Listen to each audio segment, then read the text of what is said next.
3 days before my mother's 60th birthday party, I found out my sister had emptied my savings account. Not borrowed, not moved, emptied. $42,000 I had spent 4 years building, gone in 11 transactions between 2 in the morning and 6, while I was asleep in the house my grandfather built and left to me. I want to tell you something before I get into what happened at that party, because I think you need to understand who I was before that morning. I was the quiet one. I was the responsible one. I was the daughter who showed up on holidays with homemade pie and left early so she could review financial reports before Monday. My sister used to joke at family dinners that I had the personality of a spreadsheet. Everyone would laugh. I would smile and pass the bread basket. I had been smiling and passing the bread basket my entire life. That morning started with my phone buzzing so aggressively it fell off my nightstand. 6 missed calls from my bank's fraud department. 3 texts from numbers I didn't recognize. 1 voicemail that began with the words, "Miss Claire, this is urgent. Please call us back immediately regarding suspicious activity on your primary savings account." My hands were steady when I opened the app. I don't know why. Maybe because somewhere in the back of my mind, I already knew. $42,311. Gone. I sat on the edge of my bed for exactly 4 minutes, because I remember the clock. Then I did what my grandfather always told me to do when the ground shifted under your feet. I called the bank, I reported the fraud, I asked for a complete transaction record faxed to my email, and I took notes. Every detail, every timestamp, every transfer amount, and destination account number. Only after I had done all of that did I let myself feel it. 3 wire transfers to an account I didn't recognize. 8 ATM withdrawals, all maximum daily limit, spread across 2 different zip codes. 1 large purchase at a home renovation company, 2 towns over, all of them initiated from a device that had my account credentials saved. A device that had been added as an authorized emergency access point 4 years ago, when my mother had convinced me it was smart to have a family backup in case something happened to me. She had given that access to my sister. I already knew before I checked my messages. But I checked them anyway, because documentation matters. My sister had sent me a photo at 7:48 in the morning. She and my brother-in-law, standing in what looked like a newly renovated kitchen, white marble countertops catching the light, brand new appliances gleaming behind them. The caption read, "Finally got it done." Derek surprised me. "Isn't it beautiful? Can't wait to show everyone at Mom's party Saturday." The second message came in at 8:15. My mother. "Good morning, sweetheart. Your sister's kitchen turned out stunning. You really should think about updating your place too. You work so hard but you never treat yourself. Anyway, see you Saturday. Wear something nice. Your sister is bringing her friends from the country club." I set my phone down on the kitchen table. I understood exactly what this was. It wasn't impulsive. It wasn't a mistake. The timing was surgical. My mother's 60th birthday party was in 3 days, held at the Whitmore Estate event space, 140 guests, including my grandfather's former business partners, the board members of Hargrove Construction, and half the county's professional network. They had chosen this moment deliberately. Take the money. Let me discover it right before the biggest social event of the season, and watch me either show up destroyed or not show up at all. Either way, my sister and my brother-in-law got to stand next to my mother in their beautiful new kitchen renovation and smile for photographs. They had been running this playbook for 8 years, and it had worked every single time. I opened my laptop and sent 1 email. To a man named Mr. Patterson, who had been my grandfather's attorney for 30 years and had become, quietly, my attorney for the last 14 months. The email had 5 words. It happened. Saturday is the day. His reply came back in 6 minutes. Understood. I'll be there. Everything is in order. I had 5 hours before I needed to start getting ready for a birthday dinner my mother had scheduled for immediate family the night before the party. I spent those 5 hours doing what I always did. I documented everything. I printed the transaction records. I called the fraud investigator back, and walked her through the timeline. I pulled up 14 months of files I had been building quietly, methodically, the way my grandfather had taught me to build anything that needed to last. People had been calling me boring for so long they had completely forgotten to watch what I was actually doing. Let me tell you about my sister, because you need to understand her to understand any of this. She was 4 years older than me, and she had always been the magnetic one. The one who walked into rooms and rearranged them. The one my mother called the strong one at every family gathering. Usually in the same breath she called me the sensible one, which in our family meant the one who would handle it quietly and not make a fuss. My sister had a gift for making generosity look like control, and control look like love, and our mother had never once questioned it. When my grandfather died 3 years ago, he left the family construction company in a trust. The trust was structured specifically, a fact that had been in the legal documents the whole time, but that nobody except Mr. Patterson and I had actually read carefully. My grandfather had built Hargrove Construction from a single truck and a handshake. He was not the kind of man who left things to chance. The trust named my sister and my brother-in-law as beneficiaries of the family home and a cash inheritance. It named me as sole trustee of the operating company with full fiduciary authority over all business assets, accounts, and decisions, effective upon my 30th birthday. I had turned 30 11 months ago. My sister had been using company accounts as personal accounts for 2 years before that. My brother-in-law had been submitting personal expenses as business costs, vacation hotels coded as client entertainment, designer clothing as uniforms, a boat as company equipment. When I became trustee, I did not say anything immediately. I watched. I documented. I brought in an outside auditor quietly. I let them keep going just long enough to build something airtight. I had been ready for 7 months. I had been waiting for the right moment. They handed it to me when they emptied my personal account, 3 days before the biggest gathering of our professional community. The family dinner on Friday night was at my mother's house, the same house my grandfather had built. My sister had redecorated most of it over the past 2 years. Slowly, replacing things my mother loved with things my sister preferred, and presenting it as an upgrade. The kitchen my grandfather had tiled himself was now covered in subway tile from a renovation paid for with my savings account, though I didn't know that part yet when I arrived. My brother-in-law opened the door. He was in a good mood, the easy, expansive kind that comes from getting away with something. "Claire," he said, smiling wide. "Looking forward to the party tomorrow?" "Very much," I said. My sister was in the kitchen, pouring wine. She looked beautiful. She always looked beautiful before a performance. "Little sister," she said, handing me a glass. "You look tired. Are you working too much again? Derek keeps saying you need a vacation. You should come with us next time." Italy was absolutely incredible. "I heard," I said. "Congratulations on the kitchen." She didn't even blink. "Isn't it perfect? I've wanted marble countertops for years." Derek finally made it happen. She squeezed his arm. He smiled at her. They were very good together. My mother came in from the dining room with a dish towel over her shoulder, and that particular expression she wore when she was about to say something she thought was kind, but wasn't. "There's my sensible daughter.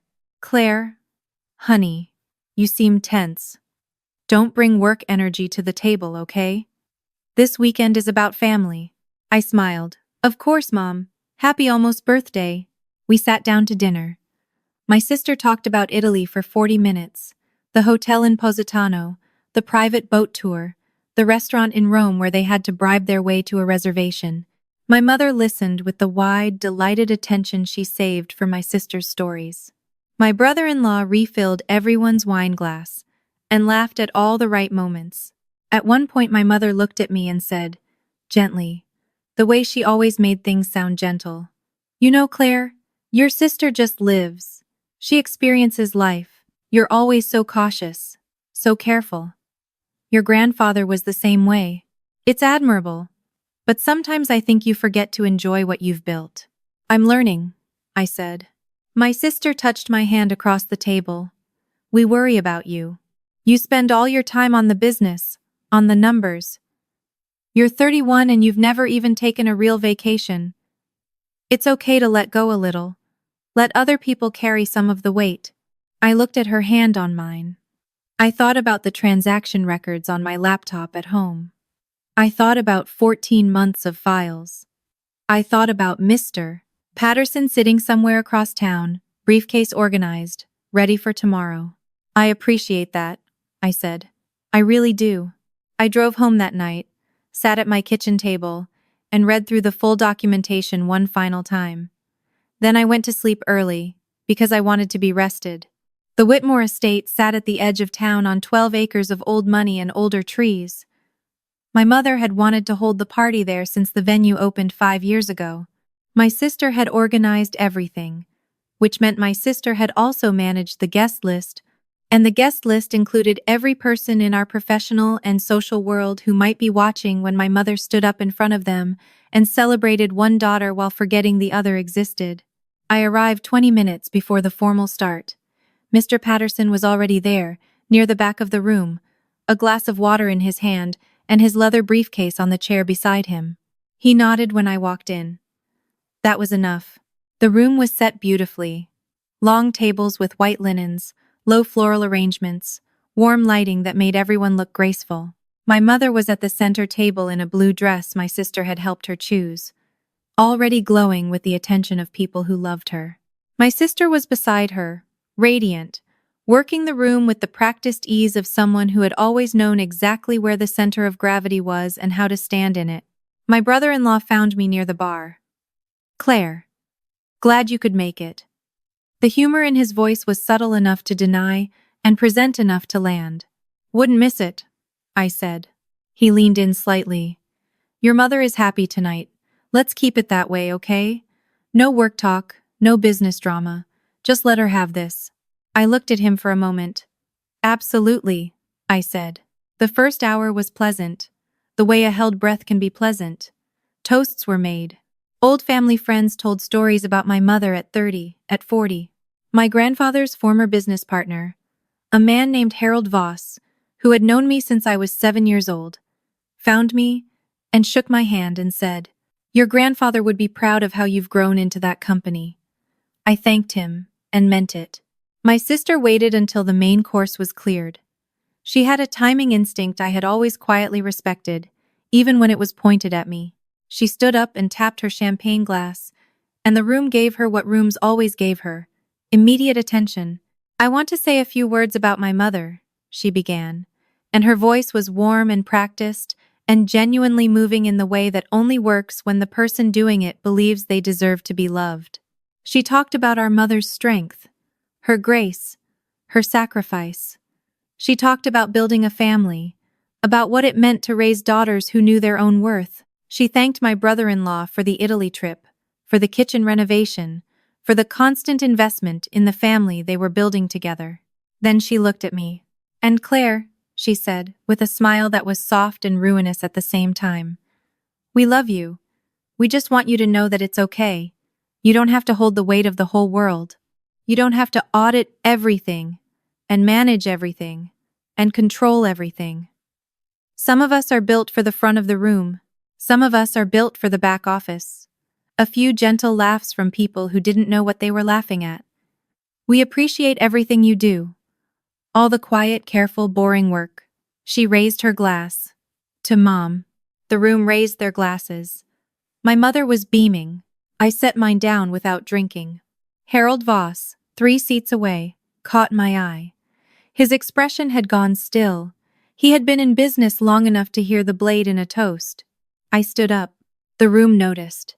The way rooms notice when someone who has been quiet for a long time decides to speak. My sister's smile held, but her eyes tracked me with sudden attention. "I'd like to say something too," I said. My voice was calm. I had spent 31 years building calm for exactly this. "Mom, I love you. I am so glad to be here tonight. And I want to make sure that tonight is one you remember accurately." I paused. "Because some things that are true deserve to be known." My sister laughed lightly. "Claire, honey, 3 days ago," I said, $42,000 was withdrawn from my personal savings account. 11 transactions. All overnight. Initiated from an authorized device that was given access 4 years ago as an emergency measure. I wasn't raising my voice. I didn't need to. I have the complete transaction record. I have the destination account numbers. I have the bank's fraud report filed with the investigator's case number. I looked directly at my sister. The renovations look beautiful, by the way. The room went still in the specific way rooms go still when something real enters them. My sister's voice came out lower. This is not the time or the place. You chose the time and the place, I said quietly. You invited 140 people to watch you diminish me one more time. I just decided to be here for it. My brother-in-law stood up. Claire, I think you're confused about some transactions. I'm a CPA, I said. I am not confused about transactions. Mr. Patterson stood up from his chair at the back of the room. He did it without urgency, the way experienced attorneys do everything, like time belongs to them. People turn to look. When the lawyer from Hargrove Construction stands up at a family birthday party, people pay attention. If I may, he said, and his voice carried with the authority of someone who had been waiting 14 months for this specific moment. My mother stood up from her chair. What is happening? Someone tell me what is happening right now. Business, Mom, my sister said quickly. Claire is making a scene about business at your birthday party because she can't separate work from anything. Your sister, Mr. Patterson said, has been the sole trustee and operating authority of Hargrove Construction since her 30th birthday. Every financial decision of any significance, every account transaction above a threshold amount, requires her authorization. Every transaction that did not receive that authorization in the last 11 months constitutes an unauthorized use of company assets. The room erupted in whispers. My brother-in-law's face had changed. The ease was gone. What was underneath it was something I recognized from his expense reports. Calculation. That's a matter of internal company interpretation, he said. The trust documents are complex. They are very clear, Mr. Patterson said. I drafted them. He opened his briefcase and produced a document. What you have charged to Hargrove Construction accounts in the past 11 months totals $263,000.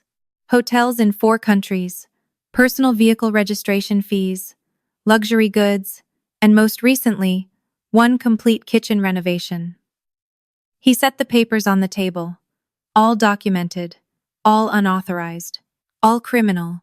My sister turned to my mother. Her voice broke in a way that would have worked on any other night. Mom, you know us. You know we would never intentionally. Did you take money from Claire's personal account?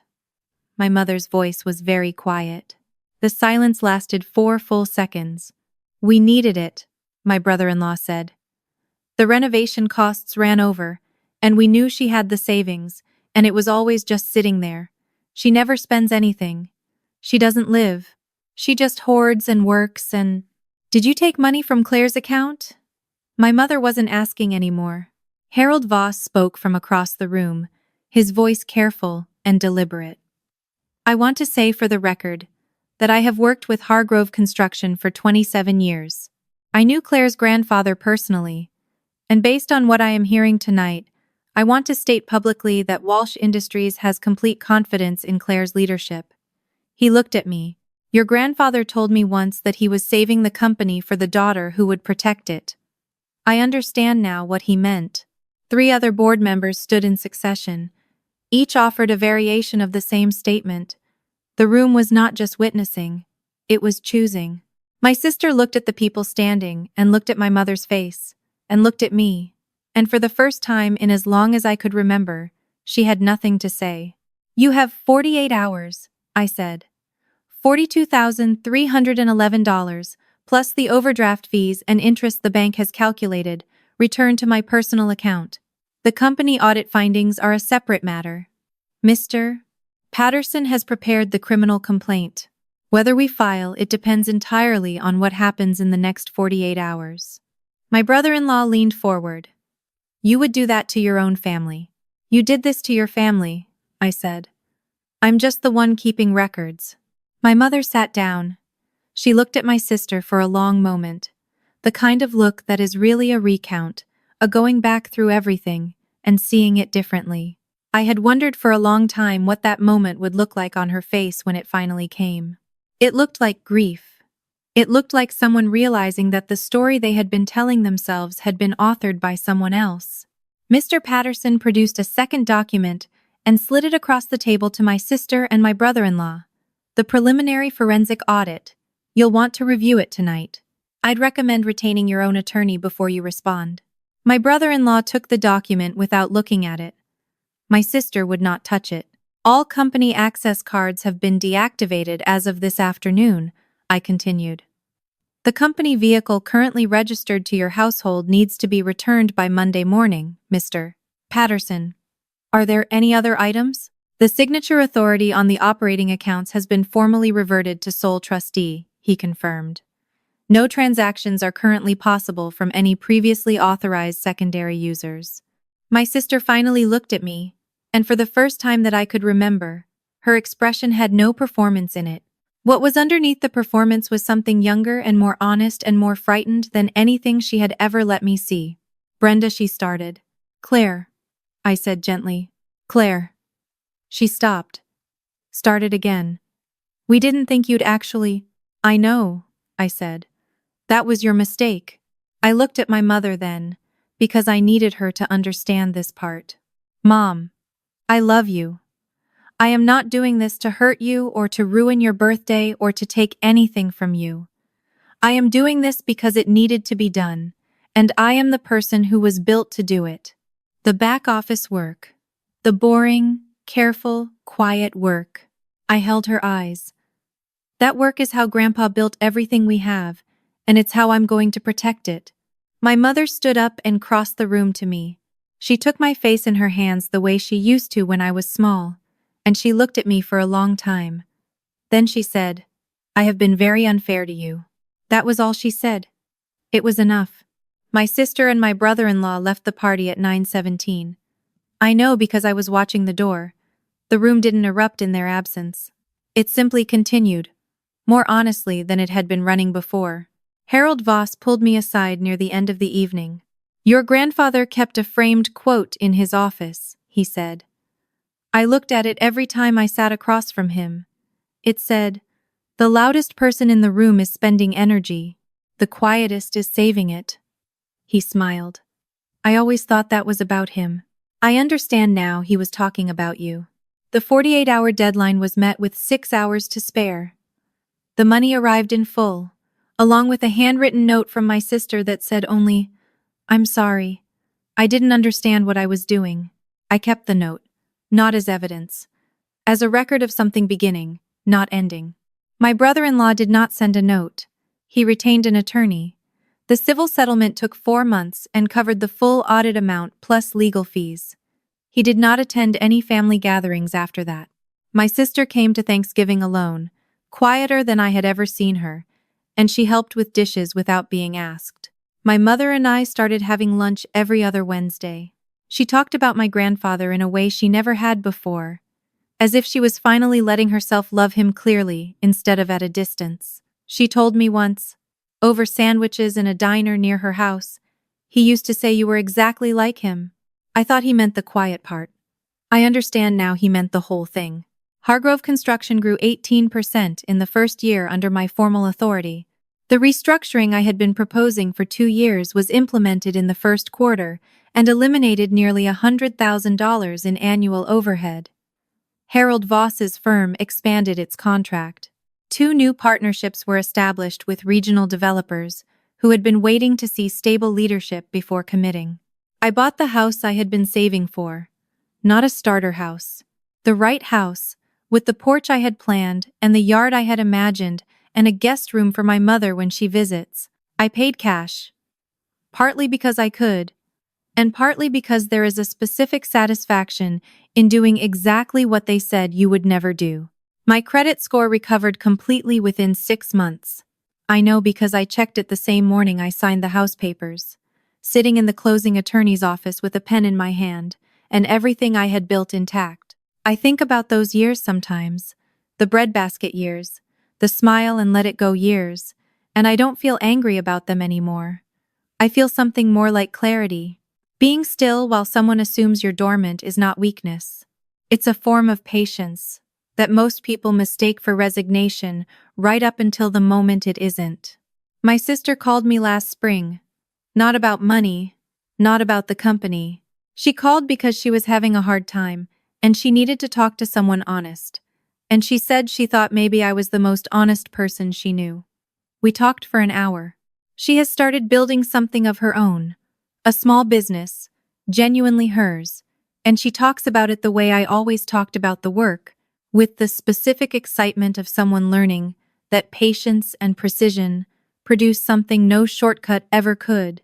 I don't know yet what we will become to each other.